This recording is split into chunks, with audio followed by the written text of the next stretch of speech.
All right, let's take a look at these first two questions, numbers 1 and 2, and kind of compare and contrast a little bit here. So the first one here says y equals 3. And so I always kind of think of this one, if you want to make a quick table, if you're ever stuck, is that y is always 3. And so whatever x value you pick, if it's negative, if it's 0, if it's positive, it's always 3. And so that's going to make points that look like this. So we have negative 1 comma 3, 0 comma 3, 1 comma 3, and 2 comma 3. And so this will be it's make a horizontal line on this one. All right, next up here, number 2. And so this one says x equals 5. So a little bit different on this one is that the x will just always be 5. And then the y can be kind of whatever I want it to be. So in this case, it's going to be looking like this. 5 comma negative 1, 5 comma 0, 5 comma 1, 5 comma 2. So this one will actually be a vertical line. So anytime it's x equals a number, that's always going to make a vertical line. Y equals a number will always make a horizontal line. All right, next up here, I'll do number 3. So for these ones, we're going to graph these. And how I always do these is I isolate y.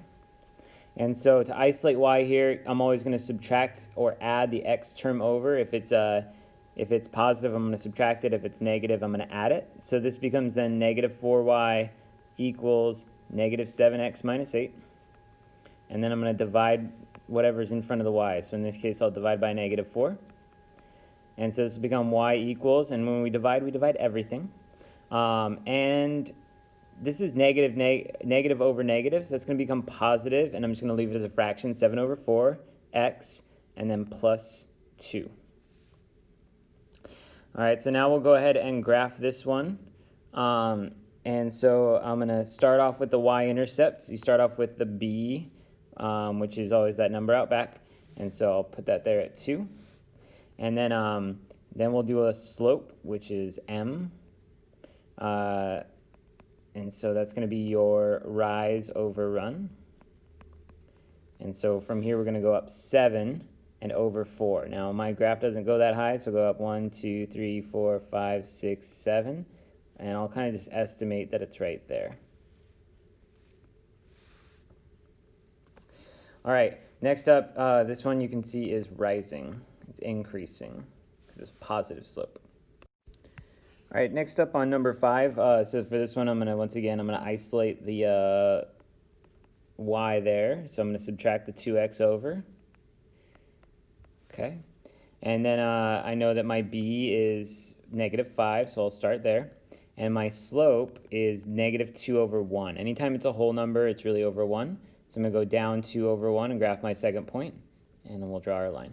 Clearly, you can see this graph is falling. As we read it left to right, it is decreasing. All right, next up, we're going to look at these graphs and find the slope here. And so it's just going to be, for slope, we're just going to look at rise over run.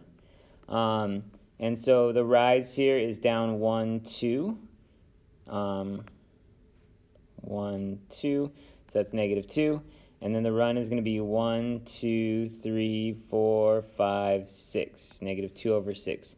Now, I would always reduce that, so that's going to reduce to negative 1/3. I know it's negative because it's decreasing. All right, and then the next one over here, this one goes up 1, 2. That's the rise is positive 2, and then the run is over 1. So I would just call that 2.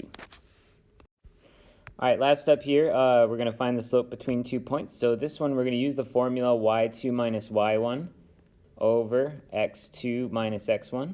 And so that's going to be, in this case, it'll be x1, y1, x2, y2. So it's going to be 5 minus negative 4. You got to be careful with your negatives here. And then negative 2 minus 3. Now for minus minus, it goes to plus plus. So the top is going to become 9 here. And then on the bottom, it's going to become negative 5. So they're just going to call that, they usually throw the negative out front of the whole thing, and they call that negative 9 over 5. All right, next up here, number 10, same idea. So I'll do my formula again. So I got x1, y1, and then x2, y2. So I'm just going to use my y2 minus y1 over x2 minus x1. And so that becomes negative 2 minus negative 4 over 5 minus 0. So that becomes minus minus plus plus up top. Negative 2 plus 4 is 2 over 5, and that's positive, so I'll leave it like that.